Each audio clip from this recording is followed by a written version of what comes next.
नमस्कार दोस्तों, आप लोगों का फिर से स्वागत है आपके अपने चैनल OneExam.in पर। आज की class nature and scope of business, जो हमारा टाइटल आज की क्लास का, वो हमें देखना है एक बिजनेस, एक व्यापार का नेचर क्या होता है व्यापार, कहाँ से इसे व्यापार कहा जाता है, किन चीज़ों को, किन गतिविधियों को व्यापार कहा जाता है। उसके बाद साथ ही साथ हम ये देखेंगे कि व्यापार का स्कोप कितना है, कितने बड़े व्यापार, यानी एक बिजनेस के अंदर क्या क्या चीज़, बिजनेस एक्टिविटी के अंदर, व्यापारिक गतिविधियों के अंदर क्या क्या चीज़ें इंक्लूड होती है, राइट। तो वो सारी बातें भी अपन करते हुए चलेंगे और सारी चीज़ें देखेंगे, राइट। यानी बेसिक से स्टार्ट करेंगे और हम पहुंच जाएंगे बिजनेस ऑर्गेनाइजेशन तक, यानी यहाँ से स्टार्ट करेंगे ये व्यापारिक गतिविधियाँ होती क्या है, कैसे, कहाँ से क्या आती है। उसके साथ हम पहुंच जाएंगे कहाँ पर, बिजनेस ऑर्गेनाइजेशन, और उसके बाद जो नेक्स्ट लेक्चर होगा मेरा बिजनेस ऑर्गेनाइजेशन का, तो उसमें जाके पूरा पार्ट कंप्लीट हो जाएगा, ठीक है।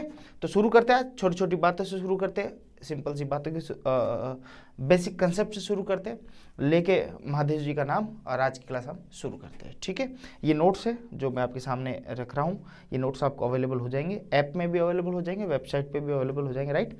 मैंने सारी चीज़ के अंदर जो जो इंपॉर्टेंट चीज़ है, वो जो चीज़ यहाँ पे मैंने आपके लिए एकत्रित की है, यानी मैंने इनको इकट्ठा की है अलग अलग सोर्स से, ठीक है, अलग अलग सोर्स से। सर आप अपने नोट्स जो आप अपनी लैंग्वेज में करवाते हो, सर वो कहाँ पे, वो जब मैं क्लास पढ़ाता हूँ तो उसके साथ साथ लिखते हुए चलता हूँ। मेरी क्लास जो पुरानी आपने क्लास देखी होगी, तो पढ़ाने का अपना तरीका यही रहेगा कि क्लास पढ़ाते समय हम इसके अंदर क्या करेंगे, जो अपन लिख रहे हैं क्लास के अंदर, वो क्लास नोट्स हो जाएंगे, उसको आपको साथ ही साथ नोट डाउन करना है, राइट। या फिर इसको मैं अवेलेबल भी आपके लिए करवा दूंगा, राइट। और पढ़ने के लिए ये वाले नोट्स, हालांकि जो चीज़ मैं पढ़ा रहा हूँ इसी में से लेकर आपके लिए पढ़ा रहा हूँ, इसी में से कोरिलेट करके ही पढ़ा रहा हूँ। तो जब आप इन दोनों को मैच करोगे, जब वीडियो देखोगे, सामने ये रखोगे, दैट मीन्स आपकी तैयारी अच्छी हो जाएगी, राइट। और उसके बाद जब एक बार इसको आपने पढ़ लिया, उसके बाद आपको सिर्फ क्लास नोट में जो इंपॉर्टेंट पॉइंट मैं लिखवाता हूँ, जो डेफिनेशन में लिखवाता हूँ, आपको सिर्फ वही पढ़नी है। तो जिससे क्या, जब रिवीजन करोगे, जब दूसरी बार पढ़ोगे, तो आपको तकलीफ नहीं होगी, किसी प्रकार की परेशानी नहीं आएगी, और आपको इतनी सारी चीज़ें पढ़ने की आवश्यकता नहीं पड़ेगी। फिर एक बार मस्ट रीड करना पड़ेगा आपको इन नोट्स को, उसके बाद बार बार आपको पढ़ने की आवश्यकता नहीं होगी। आप वो नोट्स के हिसाब से ही आप वीडियो देखोगे और उसके साथ साथ अपने नोट्स भी बनाओगे, तो आपके लिए आसान हो जाएगा। सेकंड टाइम जब आप रिवीजन करोगे, तो इन चीज़ों को वापस देखने की आवश्यकता नहीं पड़ेगी, ठीक है। तो शुरू करते हैं आज की क्लास अपनी। जी सर, आपने कह दिया और शुरू कर दो, तो ये लो भैया, आज की क्लास अपन शुरू कर देते हैं बढ़िया तरीके से, ठीक है। टॉपिक क्या है हमारा, nature and scope of business. एक बिजनेस को हिंदी में क्या बोलते हैं, व्यापार, ठीक है। ये थोड़ा सा मैंने इसको, व्यापार, ठीक है, ओके। तो अपन इसके बारे में सारी बातें स्टार्ट करते हैं और एक एक करके चीजें स्टार्ट करते हैं। सबसे पहले बेसिक चीजें से स्टार्ट करते हैं, यानी एक मानवीय गतिविधियां क्या होती है, उसके बारे में अपन बात करेंगे। मानवीय गतिविधियां यानी ह्यूमन एक्टिविटी, किसकी बात करेंगे हम, ह्यूमन एक्टिविटीज की। एक ह्यूमन एक्टिविटी क्या होती है, ह्यूमन एक्टिविटी को कैसे हम इसको क्या बोलते हैं, इसको माप सकते हैं, एक ह्यूमन एक्टिविटी वो क्या है, उसके बारे में बात करते हैं। देखना, ह्यूमन एक्टिविटी सिंपल सी बात, कोई बड़ा वो नहीं है, कोई हवा।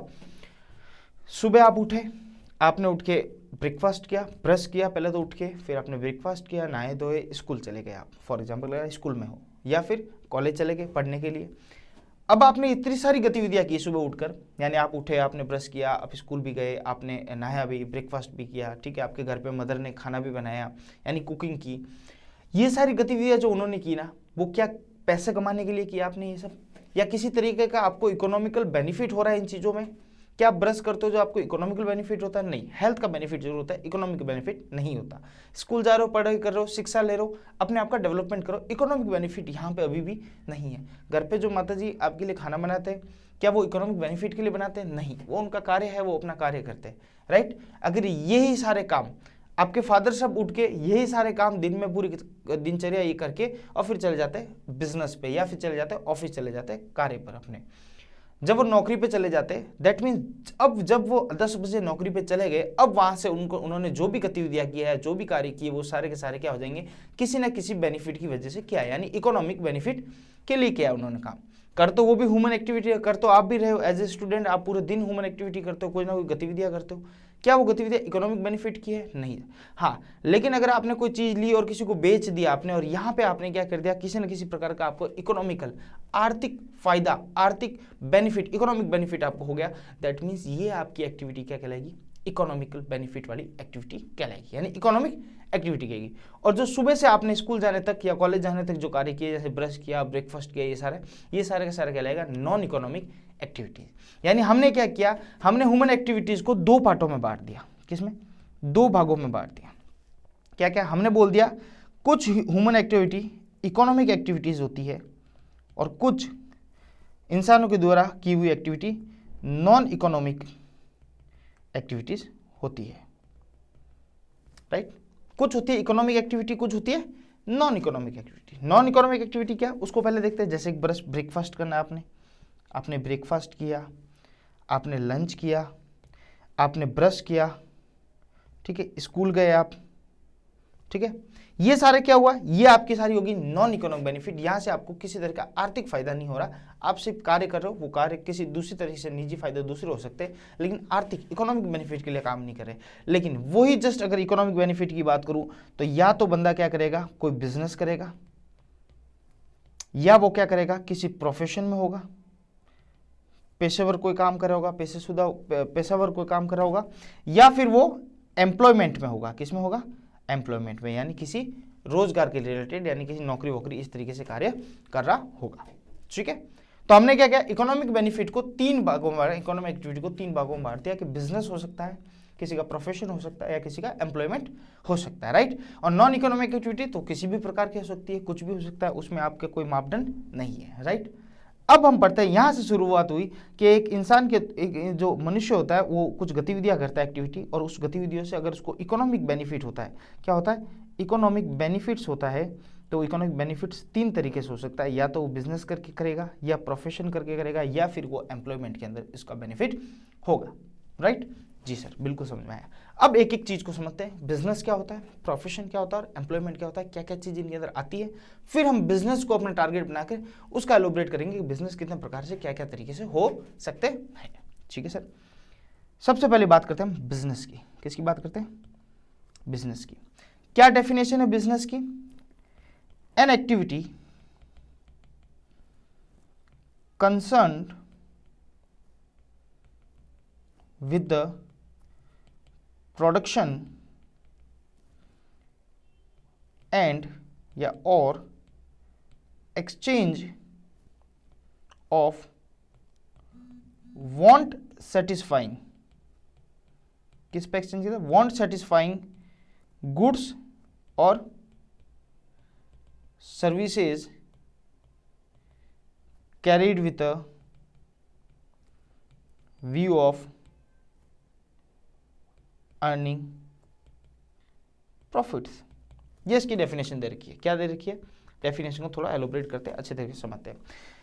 किसी भी प्रकार की एक्टिविटी, एन एक्टिविटी जो क्या करती हो, या तो प्रोडक्शन करती हो, यानी किसी चीज का उत्पादन करती हो, उत्पादन करना मतलब प्रोडक्शन करना, कोई चीज बनाती हो, या क्या करती है, एक्सचेंज करती है, यानी सिर्फ आदान प्रदान करते हैं। किसका? गुड्स एंड सर्विसेज का। किसका? गुड्स एंड सर्विसेज का।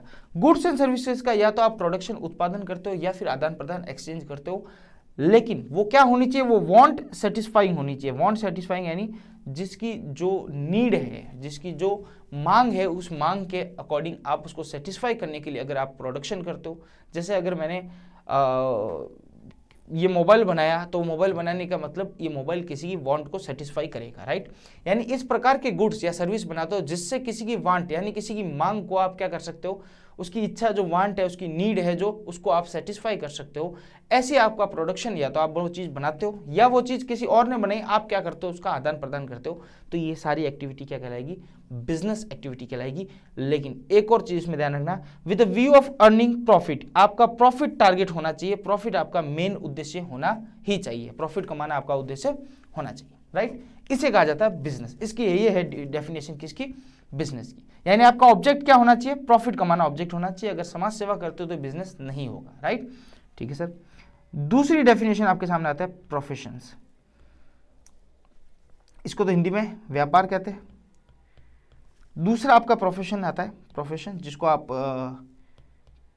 प्रोफेशन को पेशेवर भी कह सकते हैं, पेशेशुदा आदमी है ना, पेशावर धंधा भी हो सकता है, कोई बिजनेस भी हो सकता है। उसके लिए क्या डेफिनेशन है कि एन एक्टिविटी, तीनों की डेफिनेशन पढ़ेंगे अपन। An activity which involves the rendering of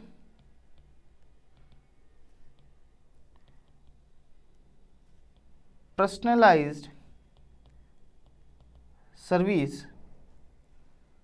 of a specialist,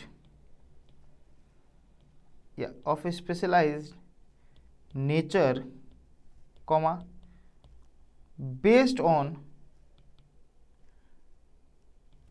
professional knowledge, या कोई एजुकेशन हो सकता है या फिर और ट्रेनिंग हो सकता है, इज कॉल्ड प्रोफेशन। देखो दूसरी डेफिनेशन अपने सामने आई है, क्या बोलता है, ऐसी कोई एक्टिविटी जो कि टोटली किसी स्पेशलाइज्ड नेचर की हो, किसकी हो, स्पेशलाइज्ड नेचर की हो, और जो उसके रिलेटेड आप क्या दे रहे हो, कोई सेवा प्रदान कर रहे हो, आप कोई सर्विस दे रहे हो, उन सारी गतिविधियां, उन सारी एक्टिविटी जो आप क्या दे रहे हो वो क्या हो, किस नेचर की हो, स्पेशलाइज्ड नेचर की हो, और वो आप सर्विस के रूप में किसी को दे रहे हो। हाँ, हो सकता है वो बेस किस पे हो, वो बेस होनी चाहिए किस पे, प्रोफेशनल नॉलेज पे, या तो वो बेस होनी चाहिए प्रोफेशनल नॉलेज पे, या किसी एजुकेशन पे, प्रोफेशनल एजुकेशन पे, या किसी प्रोफेशनली ट्रेनिंग पे। जैसे फॉर एग्जांपल एक चार्टर्ड अकाउंटेंट होगा, वो अपनी सर्विस देगा तो वो प्रोफेशन कहलाएगा। एक डॉक्टर अपनी सर्विस देगा तो प्रोफेशन कहलाएगा। स्पेशलाइज्ड नेचर है, डॉक्टर ही वो सर्विस दे सकता है, सीए ही वो सर्विस दे सकता है, दूसरे कोई नहीं दे सकता, क्योंकि एक प्रोफेशनली एजुकेशन के ऊपर बेस है। वैसे एक जिम ट्रेनर, अगर वो जिम ट्रेनर आपको ट्रेनिंग देगा तो जिम ट्रेनर ही दे सकता है, क्योंकि स्पेशलाइज उसकी ट्रेनिंग के ऊपर बेस है, राइट। या क्रिकेट का कोच हो गया, फुटबॉल का कोच हो गया, तो ये सब क्या स्पेशलाइज ट्रेनिंग के ऊपर है, इसलिए वो प्रोफेशनली क्या करता है, आपको ट्रेनिंग देता है। उसके बदले में, उस सर्विस के बदले में वो क्या करता है, आपसे चार्ज करता है, पैसा लेता है। तो ये भी क्या हुआ, इकोनॉमिक बेनिफिट वहां पे भी हो रहा है। और ऐसी गतिविधि, ऐसी एक्टिविटी को क्या कहलाएगा, क्या कहलाई जाएगी, प्रोफेशन कहलाई जाएगी। क्या कहलाई जाएगी, प्रोफेशन। ठीक है, ठीक है सर। तीसरा आपके सामने इकोनॉमिक बेनिफिट वाली गतिविधि आ गई, वो है एम्प्लॉयमेंट। क्या आ गई, एम्प्लॉयमेंट। जरा समझते हैं एम्प्लॉयमेंट किसको कहते हैं। Any activity assigned to a person by the employer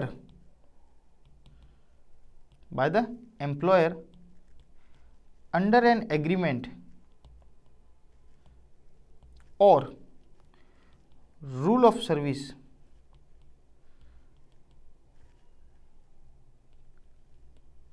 comes under the category of employment, जिसको हम और क्या कह सकते हैं, सर्विस भी कह सकते हैं। समझना इस बात को, ठीक है। बात को समझना आप। इसको हिंदी में क्या बोलते हैं, रोजगार। क्या बोलते हैं इसको, एम्प्लॉयमेंट, रोजगार। ठीक है। ऐसी कोई एक्टिविटी जिससे होना इकोनॉमिक बेनिफिट चाहिए, इकोनॉमिक बेनिफिट होगा तभी वो इकोनॉमिकल एक्टिविटी कहलाएगी, नहीं तो नॉन इकोनॉमिक हो जाती। ऐसी कोई एक्टिविटी जो क्या हो, आप किसी अपने एम्प्लॉयर के लिए कर रहे हो। किसके लिए कर रहे हो, एम्प्लॉयर। एम्प्लॉयर कौन होता है, एम्प्लॉयर वो जो आपको रोजगार देता है, एम्प्लॉयर वो जो आपको रोजगार देता है, और जिसको रोजगार मिलता है वो कहलाता है एम्प्लॉई। क्या कहलाता है, एम्प्लॉई। ठीक है, एम्प्लॉयर जो रोजगार देता है और जिसको मिलता है वो एम्प्लॉय कहलाता है। यानी ये एम्प्लॉय, ये बंदा जिससे ये एक्टिविटी कर रहा है, किसके लिए कर रहा है, अपने एम्प्लॉयर के लिए, अपने बॉस के लिए, यानी जिस आदमी के लिए आप ये एक्टिविटी कर रहे हो, गतिविधि कर रहे हो, उसके बदले में वो आपको क्या देता है, सैलरी देता है। और इस एक्टिविटी करने के बदले में वो एक एग्रीमेंट साइन करवाता है आपसे, या एग्रीमेंट होता है आपके बीच में, म्यूचुअल हो सकता है एग्रीमेंट, रिटर्न हो सकता है, किसी भी प्रकार का हो सकता है, यानी बात से ओरल भी हो सकता है, रिटर्न भी हो सकता है। आपके और उस बंदे के बीच में एक एग्रीमेंट होना चाहिए, या फिर रूल ऑफ सर्विसेज भी हो सकती है। जैसे गवर्नमेंट एम्प्लॉयज के अंदर एक रूल ऑफ सर्विसेज होता है, जो आपकी अलग अलग भर्ती पे आप पढ़ोगे भी, तो या तो कोई एग्रीमेंट है या एक rule of services. Rule of services भी एक अपने आप में एग्रीमेंट है, उसमें सारी सर्विस के जो आप सेवा देने वाले हो उसके लिए सारे रूल्स एंड रेगुलेशन पहले से लिखे हुए होते हैं। तो या तो आप रूल ऑफ सर्विस के अकॉर्डिंग या फिर किसी एग्रीमेंट के अकॉर्डिंग आप उससे क्या करते हो, एग्रीमेंट करते हो कि भैया मैं आपके लिए काम करूंगा, इसके बदले में आप मुझे पे करोगे। तो ये क्या हुआ, इसको कहलाता है एम्प्लॉयमेंट, कहलाता है, रोजगार कहा जाता है। तो अब आप इसके क्या हो गए, एम्प्लॉय हो गए, और वो आपका क्या हो गया, बॉस हो गया, एम्प्लॉयर हो गया। राइट, जिसे दूसरा नाम सर्विस भी कहते हैं हम, ठीक है। वैसे सर्विस प्रोफेशन में दी जाती है, लेकिन अपन बोलते हैं रूल ऑफ सर्विसेज। तो आप उसको सर्विस दे रहे हो, अपनी वहाँ खड़े रहना, उसके लिए काम कर रहे हो, तो उसके बदले में आपको पे करना है, राइट। तो 3 तरह की इकोनॉमिक बेनिफिट अपने देख लिया, और 3 तरह की बिजनेस देख लिया, धंधे देख लिया आपने। एक तो बिजनेस खुद इटसेल्फ, व्यापार, जिसमें आप किसी चीज़ को बेच रहे हो या फिर बना रहे हो। दूसरा, आप अपनी सर्विस किसी को दे रहे हो, सर्विस इन द सेंस आप एज ए स्पेशल नेचर की सर्विस है वो दे रहे हो। और तीसरा, एज ए नॉर्मली सर्विस दे रहे हो, स्पेशल नेचर का होना किसी की जरूरत नहीं है उसमें, तो वो क्या हो जाएगी, वो एम्प्लॉयमेंट, रोजगार कहलाएगी, ठीक है। ठीक है सर, अब आगे चलते हैं। अब आगे बढ़ते हैं कि ऑब्जेक्टिव एक बिजनेस के, अब बिजनेस पे केंद्रित कर देते हैं हम सारी बात, क्योंकि हमारा मेन टारगेट ही क्या है, बिजनेस है। तो सारी चीज़ लाके हम बिजनेस पे, प्रोफेशन हमें पढ़ना नहीं है, एम्प्लॉयमेंट हमें पढ़ना नहीं है, ठीक है। इनकी डेफिनेशन अपन ने पढ़ ली। अब अपन बात करते हैं बिजनेस की, ठीक। एक बिजनेस को बनाने के लिए क्या क्या चीज़ों को होना आवश्यक है। एक तो होना चाहिए कि डीलिंग इन गुड्स होना चाहिए। वो किस में करें, या तो कोई चीज़ बेच रहा है, डीलिंग इन गुड्स कर रहा है, या फिर कोई सर्विस बेच रहा है। सर्विस बेचे मतलब वो आप आए, आपने आपका मोबाइल रिपेयर करके दे दिया उसने, आपने उसके बदले में पैसा दे दिया, तो ये भी क्या है, ये भी एक बिजनेस है। या फिर आप वहाँ गए और मोबाइल ही खरीद लिया, आपने गुड्स ही खरीद लिया, तो ये भी क्या है, सर्विस, बिजनेस है। तो dealing in goods and service होने चाहिए, बिल्कुल सही बात है। दूसरा, या फिर क्या हो सकता है, प्रोडक्शन हो सकता है, जैसे आपने पहले बोला, उत्पादन कर सकते हो आप, डीलिंग करने की जरूरत नहीं, आप खुद बनाते हो और मार्केट में बेचते हो, तो भी क्या है, ये भी बिजनेस कहलाता है, ठीक है। या इसके साथ क्या हो सकता है, एक्सचेंज हो सकता है, किसी चीज़ का किसी के बदले में एक्सचेंज हो सकता है। तुम मुझे मोबाइल दे, मैं तुझे इसके बदले में कुछ और देता हूँ, तो एक्सचेंज भी बिजनेस कहलाएगा। जहाँ प्रॉफिट होगा वो सब चीज़ें बिजनेस कहलाएगी। दूसरी बात जो सबसे मेन इंपॉर्टेंट बात है वो क्या है कि यहाँ पे आपका क्या होना चाहिए, प्रॉफिट मोटिव होना चाहिए।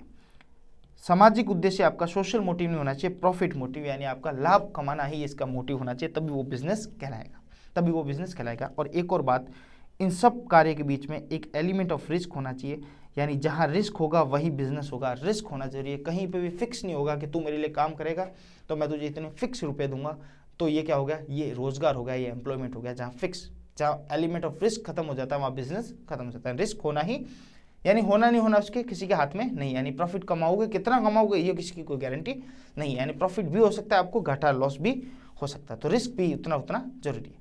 तो ये 4 चीज़ें अगर आपके पास है तो आपका एक्टिविटी, जो आपकी गतिविधि है वो क्या कहलाएगी, वो बिजनेस कहलाएगी। इन 4 चीज़ों का होना जरूरी है, ओके, ठीक है सर। एक बिजनेस के उद्देश्य क्या होते हैं, एक बिजनेस के ऑब्जेक्टिव क्या होते हैं, उस पर अपन थोड़ा फोकस करते हैं कि एक बिजनेस के ऑब्जेक्टिव क्या है, एक बिजनेस के उद्देश्य क्या क्या हो सकते हैं। उद्देश्य को हमने 3 भागों में बांटा, फिर वापस कितने भागों में बांटा, 3। सबसे पहले हमने बोला economic benefit, objective sorry, economic उद्देश्य क्या क्या हो सकते हैं एक बिजनेस के। दूसरा हमने बोला उसका सामाजिक उद्देश्य क्या होंगे बिजनेस के, सोशल ऑब्जेक्टिव बात है। और तीसरी बात हमने जाके कर दी, ह्यूमन ऑब्जेक्टिव क्या होंगे, यानी एक इंसानियत के नाते उसके क्या उद्देश्य होने चाहिए, एक बिजनेस के ये उद्देश्य होने ही चाहिए। अगर इकोनॉमिक की बात करूँ तो सीधी सीधी बात है, मेरे प्रॉफिट कमाना है, मुझे प्रॉफिट अर्निंग उसका एक क्या होना चाहिए, एक उद्देश्य उसका होगा। इकोनॉमिक, आर्थिक, जब मैं उद्देश्य की बात करूंगा तो प्रॉफिट कमाना, लाभ कमाना मेरा क्या है, एक उद्देश्य होना ही चाहिए एज ए बिजनेसमैन, ठीक है। दूसरा क्या हो सके, दूसरा हो सकता है ग्रोथ एंड एक्सपांशन, ग्रोथ और एक्सपांशन। ग्रोथ और एक्सपांशन का मतलब खाली प्रॉफिट नहीं, मुझे ये भी तो, मेरा ये भी तो एक दूसरा उद्देश्य ये भी तो होना चाहिए, प्रॉफिट तो होना ही चाहिए, उसके अलावा ये उद्देश्य भी तो होना चाहिए कि मेरा बिजनेस और ज़्यादा ग्रोथ करे, उसका एक्सपांशन, फैलाव उसका ज़्यादा हो, तो मुझे ज़्यादा प्रॉफिट मिलेगा, मेरा और ज़्यादा वेल्थ मेरी और ज़्यादा बढ़ेगी। तो ये जब इस तरीके के ऑब्जेक्शन होते हैं बिजनेस के अंदर, तो उन्हें बोला जाता है इकोनॉमिकल ऑब्जेक्टिव्स, मतलब आर्थिक उद्देश्य, इकोनॉमिक उद्देश्य, राइट, ठीक है। सोशल उद्देश्य क्या होने चाहिए एक बिजनेस के, सोशल उद्देश्य में सबसे पहली बात तो ये होगी कि आप एम्प्लॉयमेंट प्रोवाइड कर रहे हो, क्या कर रहे हो, एम्प्लॉयमेंट प्रोवाइडर हो आप, क्या हो, अगर आप बिजनेसमैन हो, हमारी सरकारें भी कहती है ज़्यादा से ज़्यादा एंटरप्रेन्योरशिप हो, ज़्यादा से ज़्यादा बिजनेसमैन लोग बने, उससे क्या होगा, मार्केट में जो अनएम्प्लॉयमेंट वाली सिचुएशन है, बेरोजगारी वाली सिचुएशन है, उसको हम सॉल्व कर सकते हैं, ताकि जितने ज़्यादा लोग बिजनेस खोलेंगे तो उन्हें लोगों की जरूरत होगी कार्य करने के लिए, तो वो उन लोगों को अपने यहाँ पे रोजगार दे सकेंगे, एम्प्लॉयमेंट दे सकेंगे। तो इससे सामाजिक हित के लिए आप सबसे अच्छा उद्देश्य आपका ये होता है एज ए बिजनेसमैन कि आप क्या करते हो, आप लोगों को, अगर मैं बिजनेस के सामाजिक उद्देश्य की बात करूँ, सोशल ऑब्जेक्टिव की बात करूँ, तो पहला ही आता है कि वो क्या करता है, एक बिजनेसमैन रोजगार क्रिएट करता है, रोजगार पैदा करता है, ठीक है, बिल्कुल सर। दूसरी बात, वो सप्लाई करता है क्वालिटी गुड्स, क्या करता है? Quality goods.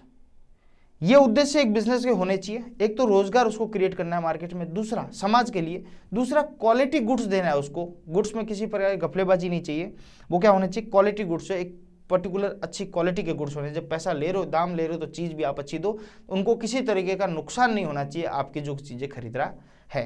तो ये आपके उद्देश्य होने चाहिए ताकि समाज में आप क्या कर सको? लोगों की भलाई कर सको।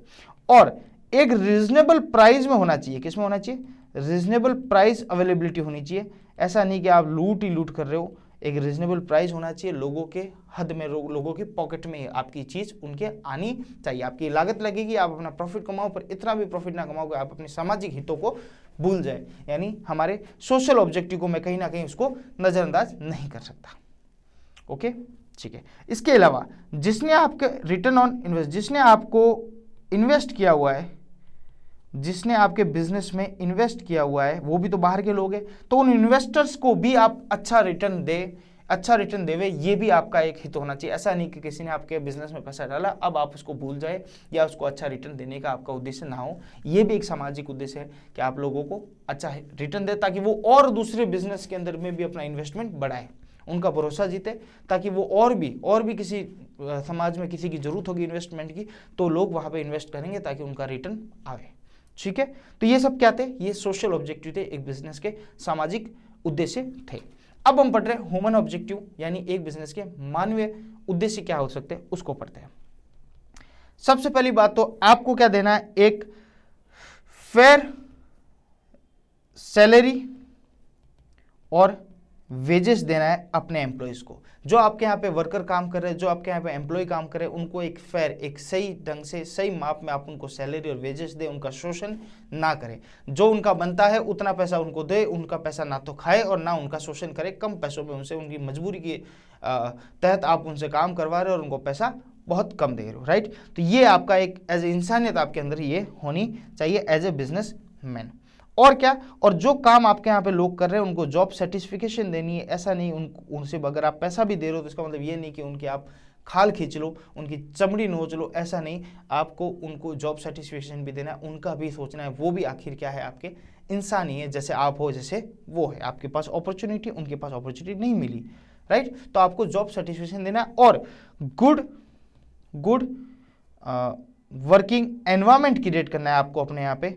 गुड वर्किंग एनवायरनमेंट क्रिएट करना है अपने बिजनेस में, जहाँ पे आप कार्य करा रहे हो उनसे एक अच्छा वातावरण होना चाहिए, उनकी सेफ्टी का ध्यान रखा जाए, उनकी हेल्थ का ध्यान रखा जाए और हर तरीके से उनको फैसिलिटी दी जाए ताकि वो अपनी ज़िंदगी को और ज़्यादा अपलिफ्टमेंट करें और ज़्यादा डेवलप करें, विकास हो सके उनका। ये एक मानवीय आपके उद्देश्य होने चाहिए एज ए बिजनेस मैन। तो हमने 3 तरह के उद्देश्य पढ़े। खुद का जब इकोनॉमिक आर्थिक बिजनेस, उसके उद्देश्य भी पढ़े हमने। सोशल सामाजिक क्या उद्देश्य उसके होते हैं और मानवीय उद्देश्य ह्यूमन ऑब्जेक्टिव क्या होते हैं उसके, वो भी हमने पढ़ा। ठीक है, तो ये अपन बात करी बिजनेस की, यानी बिजनेस में क्या होना चाहिए, बिजनेस की डेफिनेशन पढ़ी और उसके बाद बिजनेस के क्या उद्देश्य होने चाहिए वो पढ़े हमने। ठीक है, अब जब बात बिजनेस की हो रही है, यानी व्यापार की हो रही है, तो बिजनेस को हमने 2 भागों में बांटा। यानी बिजनेस 2 तरीके से कार्य करता है। किस तरीके से? 2 तरीके से कार्य करता है। एक तो बिजनेस के अंदर आती है इंडस्ट्रीज। क्या आती है? इंडस्ट्रीज, यानी उद्योग। ठीक है, एक तो बिजनेस के अंदर क्या आते हैं? उद्योग आते हैं। ठीक है, ये उद्योग, राइट। और एक बिजनेस के अंदर क्या आता है? कॉमर्स वाला पार्ट। क्या आता है? कॉमर्स, जिसको वाणिज्य भी कह सकते हैं और वैसे अपनी लोकल लैंग्वेज में अपन इसको भी व्यापार ही कहते हैं। ठीक है, जिसको वाणिज्य भी कह सकते हैं और वैसे अपनी लोकल लैंग्वेज में इसको भी हम व्यापार ही कहते हुए चलते हैं, राइट। तो बिजनेस को हमने 2 भागों में बांटा, एक इंडस्ट्री वाला भाग, एक कॉमर्स वाला भाग। एक एक को समझते हैं। पहले समझते हैं इंडस्ट्री की बात करते हैं, उद्योग की बात करते हैं। क्या है उद्योग? उद्योग का काम क्या होता है? उद्योग का काम होता है, it is a part of business, it is a part of business activity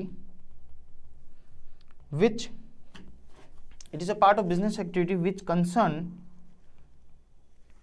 with production. उत्पादन का जहां बात आएगा वहां पे इंडस्ट्री का सबसे ज्यादा रोल होगा। प्रोडक्शन किसका? ऑफ वांट सेटिस्फाइंग, जो मैंने शुरू में बताया था, यानी लोगों की नीड, जो कि उनकी मांग है, उसको आप क्या करें? उसकी पूर्ति करें, उनकी सेटिस्फाई करें, वही चीज बनाए जिससे लोगों की मांग पूरी हो। यानी आप क्या कर रहे हो? आप प्रोडक्शन करो, उत्पादन कर रहे हो। यहाँ पे इंडस्ट्री का कार्य होता है कि वो क्या करता है? किसी चीज को बनाता है, मैन्युफैक्चरिंग करता है। ठीक है, वांट सेटिस्फाइंग गुड्स थ्रू, कैसे, जो आपके पास रॉ मटेरियल हो, utilization, through utilization of available material resources, available material resources, कहने का मतलब जो आपके पास संसाधन है उन संसाधनों का सही तरीके से उपयोग करके, पूर्णतः उसका उपयोग करके ऐसी चीज बनाए, प्रोडक्शन करे, उत्पाद करे आप, जो चीज लोगों की वांट को सेटिस्फाई करे, उनकी मांग की क्या करे, क्षतिपूर्ति, उनकी मांग की पूर्ति करे, राइट। कहने का मतलब आप इंडस्ट्री की जब बात करते हो, उसकी डेफिनेशन की बात करते हो कि इंडस्ट्री का कार्य यह है कि वो क्या करे, प्रोडक्शन करे, किसका, वांट सेटिस्फाइंग गुड्स का, कैसे, जो आपके पास अवेलेबल संसाधन है, रॉ मटेरियल है, जो भी मटेरियल है आपके पास, चाहे ह्यूमन मटेरियल हो, रॉ मटेरियल हो, उन सब का सही तरीके से यूज करके प्रोडक्शन का कार्य करे, उसको बोलते हैं इंडस्ट्री। आपने देखी होगी इंडस्ट्री, बिल्कुल सर। अब इंडस्ट्रीज को हमने क्या किया, अलग अलग भागों में बांटा। सबसे पहले on the basis of activity, activity के बेसिस पे इंडस्ट्री को 4 भागों में बांटा, जो सबसे मेन यही है, बाकी के सब तो इजी है। 4 भागों में बांटा। सबसे पहले ए लिखता हूं मैं, ए एक्सट्रैक्टिव इंडस्ट्रीज क्या होती है, यानी उनकी गतिविधि, उनके कार्य के बेसिस पे हमने क्या किया, उनको बांटा। और सबसे पहली इंडस्ट्री आती है एक्सट्रैक्टिव इंडस्ट्री, जिसका काम होता है एक्सट्रैक्टिव मतलब माइनिंग या एक्सट्रैक्शन, माइनिंग या एक्सट्रैक्शन। जो ऐसी इंडस्ट्री जो माइनिंग का कार्य करती है, यानी खोदने का कार्य करती है, ठीक है, खदानें हो गई, ये जो खोदने का काम है, ये सारे हो गए। एक्सट्रैक्शन अगर इंग्लिश में बोले तो एक्सट्रैक्शन का काम करती है, चाहे वो ऑयल हो, चाहे नेचुरल गैस हो, चाहे पेट्रोल हो, इस तरीके कोयला हो, तो ये सारी इंडस्ट्री की बोले जाते हैं एक्सट्रैक्शन इंडस्ट्रीज, राइट। ये भी कर क्या रही है, आखिर तो प्रोडक्शन करती है, कोई ना कोई चीज़ बना रही है, उसकी कहीं ना कहीं लोगों को उसकी भी नीड है, उसकी भी ज़रूरत है, तो उस ज़रूरत को पूरी कर रही है, राइट। तो इन्हें बोला जाता है एक्सट्रैक्शन इंडस्ट्री। क्या बोला जाता है, एक्सट्रैक्शन। एग्जाम्पल लिख लेता हूँ मैं यहाँ पे। एग्जाम्पल आपका हो गया, जैसे ऑयल हो गया, कोयला हो गया, ठीक है, कोल हो गया, नेचुरल गैस हो गया, ठीक है, ये इस तरीके से, ठीक है, नेचुरल गैस, राइट, ठीक है। बी, ये इनकी गतिविधियों पे बेस के हमने बोल दिया, इन ऑर्गेनाइजेशन को, इन इंडस्ट्री को इस तरीके से कहा जाता है। दूसरा, जेनेटिक इंडस्ट्रीज। जेनेटिक इंडस्ट्रीज क्या होती है, जेनेटिक इंडस्ट्री वो इंडस्ट्री होगी जिसमें क्या होगा, जिसमें काम होगा रिप्रोड्यूसिंग का। किसका काम होगा, रिप्रोड्यूसिंग का, रिप्रोड्यूसिंग का, या फिर और मल्टीप्लाइंग का, यानी एक से बहुत सारी चीजें आप निकालते जाते हो या रिप्रोडक्शन करते हो। जैसे क्या, जैसे मुर्गी पालन, पोल्ट्री फार्म्स, वहाँ पे क्या हो, एक मुर्गी चिकन बिकता है, लोगों की रिक्वायरमेंट है, उसके अंडे भी बिकते हैं, रिक्वायरमेंट है, तो उसका आप क्या, रिप्रोडक्शन, उसको आप ज़्यादा तो ये भी एक इंडस्ट्री है जिसको बोला जाता है जेनेटिक। जेनेटिक इंडस्ट्री जहाँ पे रिप्रोडक्शन का काम होता है, जैसे सुअर पालन हो गया, ये हो गया, अर्थवर्म्स हो गए, ठीक है, और कैटल ब्रीडिंग हो गई, यानी आप कैटल्स की ब्रीडिंग करते हो, अच्छी सी ब्रीडिंग करके मार्केट में बेचते हो, ठीक है, जैसे गोट फार्मिंग हो गई, ये सब। तो उसी तरह हॉर्स ब्रीडिंग हो गई, है ना, घोड़ों के भी आप क्या करते हो, ब्रीडिंग करके मार्केट में जिसको जो रिक्वायरमेंट है आप उसकी रिक्वायरमेंट को सेटिस्फाई करते हो। तो जैसे इसका एग्जाम्पल लिख लेता हूँ मैं, पोल्ट्री फार्म, क्या लिख लेता हूँ, पोल्ट्री फार्म और कैटल ब्रीडिंग, राइट, ये इसके एग्जांपल्स को बोलते हैं जेनेटिक इंडस्ट्री। तीसरी इंडस्ट्री आपके सामने आती है, वो है मैन्युफैक्चरिंग इंडस्ट्री। ये आपने सबसे ज़्यादा देखी होगी, ये हर जगह पाई जाती है, जिसका कार्य क्या होता है, मैन्युफैक्चरिंग का काम होता है, जिसका टोटली काम किसका होता है, इसका मैन्युफैक्चरिंग, कोई चीज़ को बनाया जाए, किसी चीज़ का मैन्युफैक्चरिंग किया जाए, किसी चीज़ को बनाया जाए, अलग अलग प्रोसेस से वो चीज़, रॉ मटेरियल कच्चा माल लेते हैं और उसका वापस उसका मैन्युफैक्चरिंग करते हैं या उसका रूप बदलते हैं, और उस रूप बदल को ट्रांसफॉर्मेशन कहते हैं। वैसे इसको क्या बोलते हैं, किसी चीज़ का ट्रांसफॉर्मेशन अगर कर दे, किसी चीज़ का ट्रांसफॉर्मेशन कर दे, उसको बोला जाता है। जैसे लोहा लिया, कोई रॉ मटेरियल लिया, उससे आपने गाड़ी बना ली, तो ये क्या, आपने किसी चीज़ का ट्रांसफॉर्मेशन कर दिया, उसका रूप बदल दिया आपने, तो ये क्या मैन्युफैक्चरिंग यूनिट्स में आती है। जैसे example, sugar industry, cement industry, ये सब क्या है, ऑटोमोबाइल्स, ये सारी क्या है, ये सारी मैन्युफैक्चरिंग यूनिट्स है, ये लोगों ऑटोमोबाइल्स, ठीक है, ये सारी मैन्युफैक्चरिंग यूनिट्स है।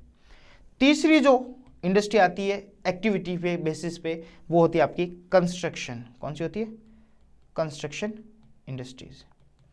कंस्ट्रक्शन इंडस्ट्रीज क्या है, जिसका काम क्या है, कंस्ट्रक्शन का काम है, इसमें तो कोई दिक्कत ही नहीं आपको, जो कंस्ट्रक्शन का काम करती है, जो किसी चीज़ को बनाती है, डेवलप करती है, कंस्ट्रक्शन करती है, जैसे फॉर एग्जांपल जैसे रोड बना लिया, डैम बना लिए आपके लिए, कैनल्स नहरें बना ली आपके लिए, ब्रिज बना लिया आपके लिए, ये सब एक्सेट्रा, ये सब क्या है, जो कंस्ट्रक्शन का काम करते हैं उनको कंस्ट्रक्शन इंडस्ट्री करती है। यानी उनके कार्यों पे बेसिस पे हमने इंडस्ट्री को 4 भागों में बांटा। पहला बांटा एक्सट्रैक्शन, जो खोदने का काम और खदान का काम इस तरीके से करती है। दूसरा हमने कहा जेनेटिक, जो किसी चीज़ का रिप्रोडक्शन पे बेसिस करती है, जैसे पोल्ट्री फार्म हो रही है। तीसरा हमने बोला मैन्युफैक्चरिंग, जो किसी का रूप बदल लेती है, ट्रांसफॉर्मेशन कर देती है, मैन्युफैक्चरिंग करती है, जैसे सीमेंट, शुगर।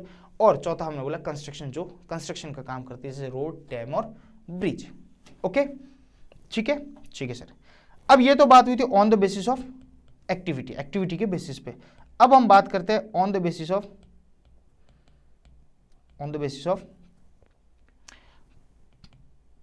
प्रोडक्शन, यानी प्रोड्यूस। ठीक है, यानी प्रोडक्शन, क्या चीज प्रोड्यूस करती है। ठीक है, यानी on the basis of goods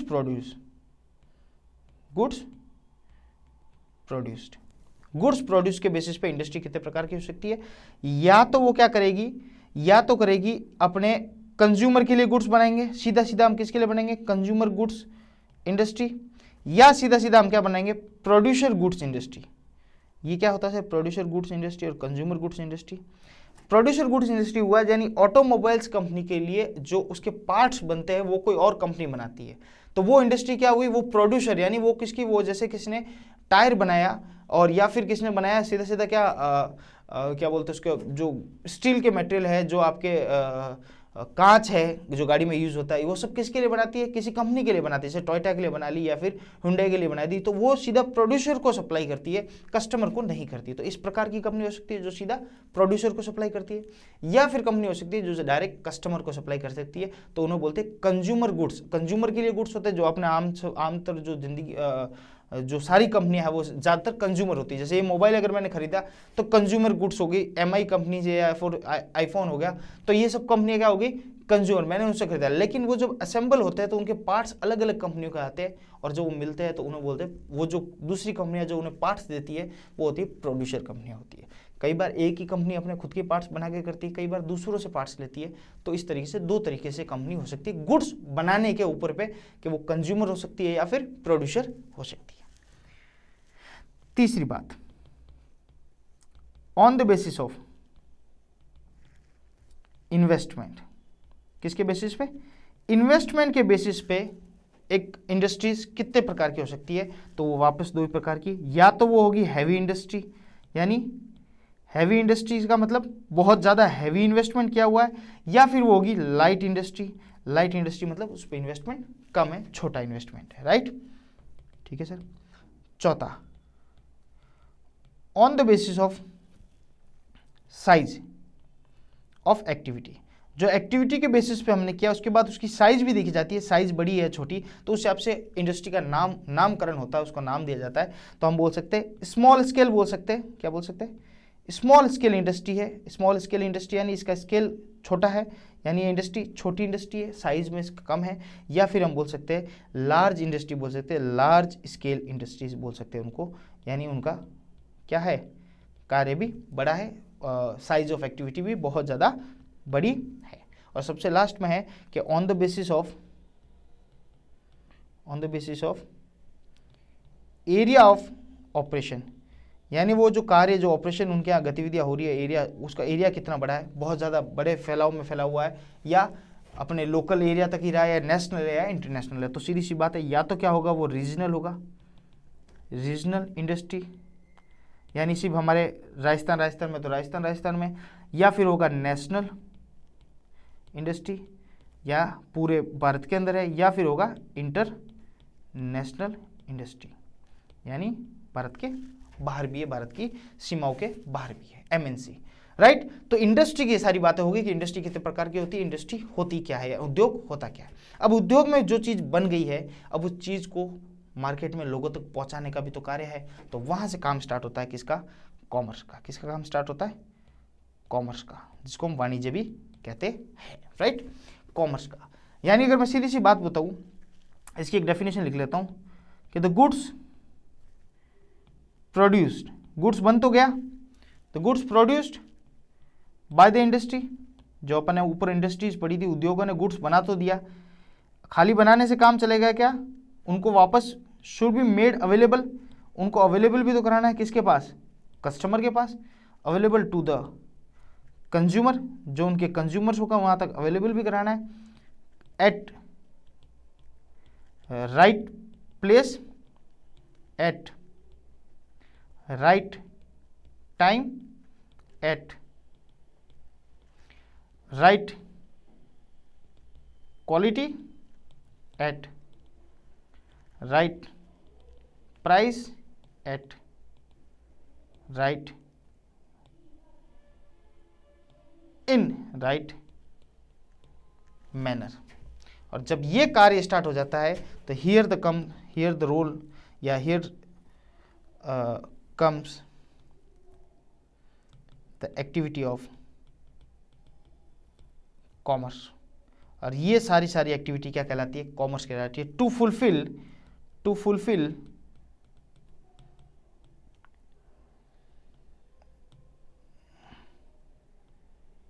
all these requirements, जो ऊपर रिक्वायरमेंट्स डाली हुई है, इन सब को फुलफिलमेंट करने के लिए यहाँ पे कॉमर्स का रोल आ जाता है और कॉमर्स का रोल यहाँ से स्टार्ट हो जाता है। समझना मेरी बात को।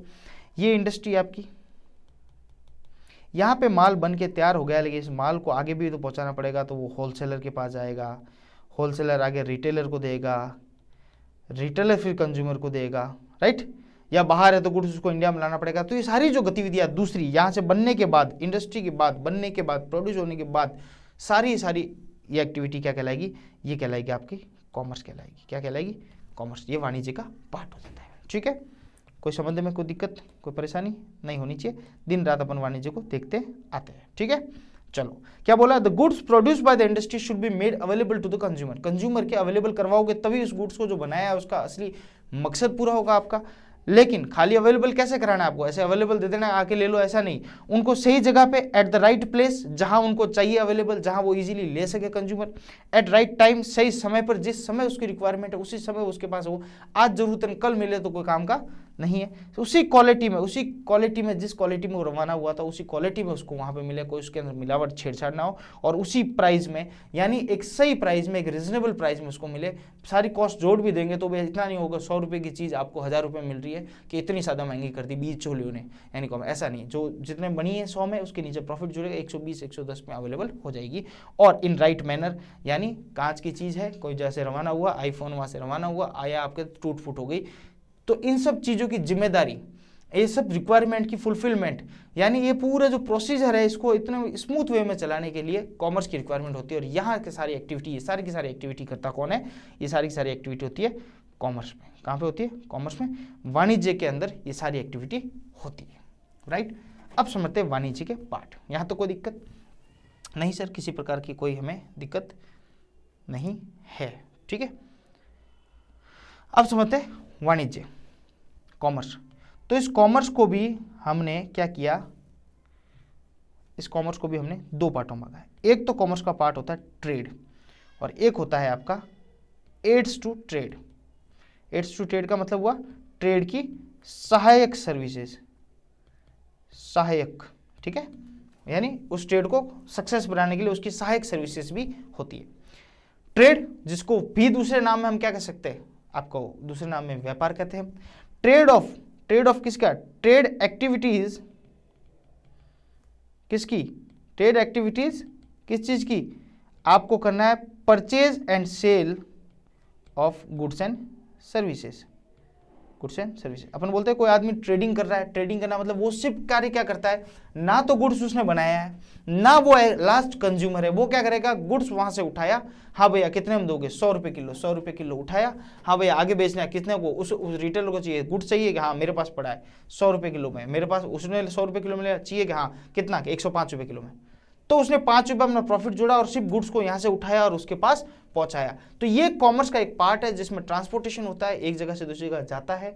और जितने भी इंडस्ट्री वाले हैं सब अपना माल बेचने के लिए सबसे पहले बड़े होलसेलर को माल बेचते हैं, फिर वो छोटे रिटेलर को बेचते हैं। रिटेलर से कंज्यूमर खरीद सकता है, क्योंकि अगर कंज्यूमर खरीदता है छोटी छोटी क्वांटिटी में, और इंडस्ट्री वाले चाहते हैं हमारा माल एक बल्क क्वांटिटी में बिक जाए ताकि उनको पैसा मिल जाए, और उसकी रिक्वायरमेंट उन्हें हमेशा रहती है ताकि उनका जो प्रोडक्शन का कार्य वो चलता रहे। ठीक है। तो इस तरीके से जो माल को खरीदता है या बेचता है गुड्स और सर्विसेज को, वो क्या कहलाता है? ट्रेडर कहलाता है, ट्रेडिंग कहलाती है। वो क्या कहलाती है? ट्रेडिंग। ट्रेडिंग फिर दो प्रकार की हो सकती है, एक हो सकती है इंटरनल ट्रेडिंग या इंटरनल ट्रेड, एक हो सकती है आपकी एक्सटर्नल ट्रेड। इंटरनल ट्रेड यानी जो सिर्फ क्या हो, कंट्रीज की बाउंड्रीज में हो, यानी भारत में है तो भारत में ही हो, जैसे इंडिया है तो इंडिया के अंदर ही हो, इंटरनल ट्रेडिंग करेगा। यहाँ से आंध्र प्रदेश से गुड्स राजस्थान में भेजा, राजस्थान से तमिलनाडु भेजा, तमिलनाडु से गुड्स जम्मू कश्मीर भेजा, तो ये सब क्या है? इंडिया के बाउंड्रीज के अंदर हो रही है, तो इसको बोलते हैं इंटरनल ट्रेड। क्या बोलते हैं? Internal trade. जैसे होलसेलर हो गया, रिटेलर हो गया, ये सारे, ठीक है। एक्सटर्नल ट्रेड क्या हो सकता है? एक्सटर्नल ट्रेड की बात कर दी तो यह हो सकता है, या तो हो सकता है इंपोर्ट, या हो सकता है एक्सपोर्ट, या हो सकता है री एक्सपोर्ट। क्या हो सकता है? री एक्सपोर्ट। या तो हो सकता है इंपोर्ट ट्रेड, यानी आप माल बाहर से मंगा रहे हो, या होता है एक्सपोर्ट ट्रेड, यहां से माल आप बाहर एक्सपोर्ट कर रहे हो, या हो सकता है री एक्सपोर्ट ट्रेड, यानी यहाँ से माल बाहर से लाया, कोई कार्य उसके अंदर चेंज किया और वापस भेज दिया। कई बार होता है ना, जैसे असेंबल होने के लिए बाहर से माल आया, इंडिया में असेंबल हुआ और इंडिया से फिर किसी दूसरी कंट्री में बिकने के लिए वो जाता है, तो ये सारा एक्सटर्नल ट्रेड हो गया, क्योंकि वो बाउंड्री से बाहर निकल गया, भारत की बाउंड्री से बाहर निकल गया। यानी इसको मैं सीधे सीधे बोलूँ तो इसको मैं बोल सकता हूँ फॉरेन ट्रेड बोल सकता हूँ, यानी इंडिया से नहीं, लोकल नहीं, और बाहर आप करो तो क्या कहलाएगी? फॉरेन ट्रेड कहलाएगा, राइट। तो कॉमर्स को हमने एक पार्ट में पढ़ा, एक बोला ट्रेड एक्टिविटी, ट्रेड यानी परचेज और सेल करना किसी गुड्स का, उस एक्टिविटी को क्या बोलेगा? ट्रेड। वो इंटरनल हो सकती है, एक्सटर्नल हो सकती है। अब एड्स टू ट्रेड क्या है? इसी ट्रेड को सक्सेसफुल बनाने के लिए इसकी सहायक सर्विसेज भी क्या कहलाएगी? कॉमर्स के अंदर आएगी, उसको बोलते हैं एड्स टू ट्रेड, यानी ट्रेड की सहायक सर्विसेज। वो क्या क्या हो सकती है? इन गुड्स का ट्रांसपोर्टेशन, जो ट्रकें व्रकें चलती है, ट्रांसपोर्टेशन काम करती है, गुड्स को इधर उधर लाती है, तो ये भी क्या है? ये कॉमर्स का एक पार्ट है, ये भी इसका स्ट्रक्चर है। ट्रांसपोर्टेशन हो गया, बैंकिंग हो गया, इंश्योरेंस हो गया, ये सब क्या है? ये सब एड्स टू ट्रांसपोर्ट। इस ट्रेड को सक्सेस बनाने के लिए इन सब की मदद, इन सब की रिक्वायरमेंट उतनी की उतनी जरूरी है जितनी सब क्या हो आपके, जितनी ट्रेड है, ट्रेड को सक्सेस बनाने के लिए इन लोगों की भी जरूरत उतनी की उतनी है जितनी गुड्स की जरूरत है। बैंकिंग हो गया, इंश्योरेंस हो गया, ट्रांसपोर्टेशन हो गया, और हो गया आपका एडवर्टाइजिंग हो गया, भाई एडवर्टाइजिंग एजेंसी इनको भी होता है। वेयर हाउसिंग हो गया, है ना, जरूरत पड़ती है भाई, माल लिया आज का आज बिकेगा तो ना, तो आपको स्टॉक करने के लिए वेयर हाउसिंग की जरूरत पड़ेगी। तो ये सारी चीजें क्या होगी? ये एड्स टू ट्रेड कहलाती है। क्या कहलाती है? Ads to trade. ओके, तो यहां तक मैंने आपको पूरा बिजनेस की उत्पत्ति कहां से हुई, बिजनेस के क्या मतलब है, क्या उद्देश्य है, बिजनेस के कितने पार्ट से, दो पार्टों में बांटा हमने, इंडस्ट्री और कॉमर्स। इंडस्ट्री को समझा, इंडस्ट्री के बेसिस को समझा, कितने प्रकार की इंडस्ट्री होती है। फिर हमने कॉमर्स की बात करी, कॉमर्स क्या है, कॉमर्स का क्या रोल है। कॉमर्स को दो पार्ट में बांटा, ट्रेड और एड्स टू ट्रेड। ट्रेड को इंटरनल और एक्सटर्नल, एड्स टू ट्रेड यानी इसकी सहायक सर्विसेज, राइट। यहां तक कोई दिक्कत हो तो बताना। इसी बिजनेस, ये जो बिजनेस आपने अभी जो समझा है, इसका ऑर्गेनाइजेशन होता है। ऑर्गेनाइजेशन मतलब इसका संगठन होता है, संगठन हो सकता है इसका। संगठन का मतलब हुआ ये बिजनेस आप तीन तरीके से कर सकते हो, तीन तरीके से कर सकते हो। या तो आप करो सोल प्रोप्राइटर, सोल प्रोप्राइटर यानी अकेला एक स्वामित्व वाली कंपनी, या कंपनी क्या बिजनेस जिसका एक स्वामित्व है वैसा व्यापार। या आप कर सकते हो पार्टनरशिप में, किसी के साथ मिलकर पार्टनरशिप कर सकते हो। सॉरी, ये चार प्रकार के कर दो इसको, ऐसे तो HUF भी है लेकिन इसमें मान लेते हैं पार्टनरशिप कर सकते हो। या कोऑपरेटिव सोसाइटी के रूप में भी आप काम कर सकते हो, किसमें? कोऑपरेटिव सोसाइटीज के रूप में। और फिर लास्ट में जाके आपको लगता है सबसे बड़ा वर्जन इसका जो है वो है कंपनी है, जो क्या हो, आप एक कंपनी बना के भी इस बिजनेस को अपना चला सकते हो। एक सोल प्रोप्राइटर के रूप में चला सकते हो, साझेदारी फर्म में चला सकते हो, या कोऑपरेटिव सोसाइटी में चला सकते हो, या आप कंपनी बना के भी इसको चला सकते हो, जिसको हम अगले लेक्चर में पढ़ेंगे। एक एक को डिस्क्राइब करेंगे, उनके क्या अच्छे पॉइंट है, क्या माइनस पॉइंट है, इन चारों को पढ़ेंगे और चारों के बारे में आपको एक ही वीडियो के अंदर मैं सारी चीज़ें बता दूंगा। वैसे इनके रिलेटेड सारे वीडियोस मेरे अवेलेबल है यूट्यूब पे, आप वहाँ पर भी जाकर देख सकते हो। एक वीडियो मैं अलग से भी निकाल दूंगा इनके, ठीक है, जो चारों को मैं एक ही जगह कंबाइन कर दूंगा। बहुत बहुत धन्यवाद, आप लोग ऐसे जुड़े रहे वन एग्जाम से। आई होप मैंने जो पढ़ाया आज वो आपके लिए काम आया होगा, आपके फायदेमंद रहेगा। आने वाले एग्जाम में आपके लिए कंसेप्चुअल क्लियरिटी आपके लिए पक्की रहेगी, ठीक है।